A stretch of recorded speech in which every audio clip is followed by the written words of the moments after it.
తిరుమల శ్రీవారి సాలకట్ల బ్రహ్మోత్సవాలకు అక్టోబర్ 4న అంకురార్పణ జరగనుంది. ఇందులో భాగంగా సాయంత్రం ఆలయంలో సేనాధిపతిని సుందరంగా అలంకరించి విశేష సమర్పణ కావిస్తారు.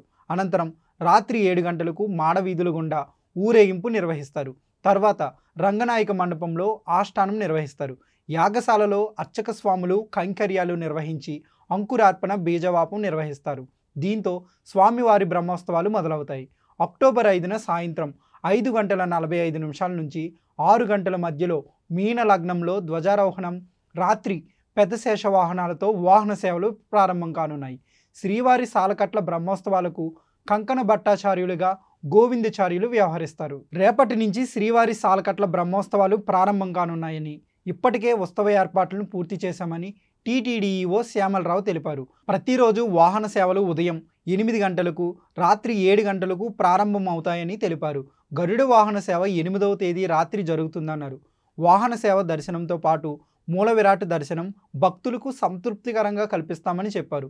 బ్రహ్మోత్సవాల నేపథ్యంలో 9 రోజుల పాటు అర్జిత సేవలతో పాటు అన్ని ప్రత్యేక దర్శనాలను రద్దు చేశామని వెల్లడించారు.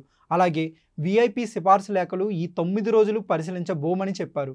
గరుడ సేవ రోజున సాయంత్రం 6:30 నుంచి రాత్రి 11 గంటల వరకు వాహన సేవ ఉంటుందని తెలిపారు. గరుడ సేవ రోజున 24 గంటల పాటు ఘాట్ రోడ్డు, నడకదారులు తెరిచి ఉంచుతామని ప్రకటించారు. 4,000 మంది శ్రీవారి సేవకులతో భక్తులకు సేవలు అందించేలా ఏర్పాట్లు చేశామన్నారు. భక్తుల సౌకర్యార్థం 28 ప్రాంతాల్లో ఎల్ఈడి స్క్రీన్స్ ఏర్పాటు చేశామని తెలిపారు. ముఖ్యమంత్రి చంద్రబాబు నాయుడు అక్టోబర్ 4న తిరుమలకు రానున్నారు.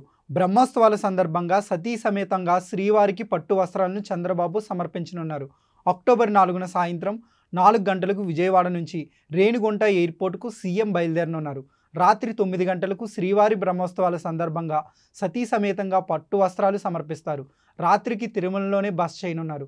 అనంతరం 13.45 కోట్లతో నిర్మించిన ఒకులుమాత అన్నదాన సముదాయాన్ని 5వ తేదీన ప్రారంభించనున్నారు.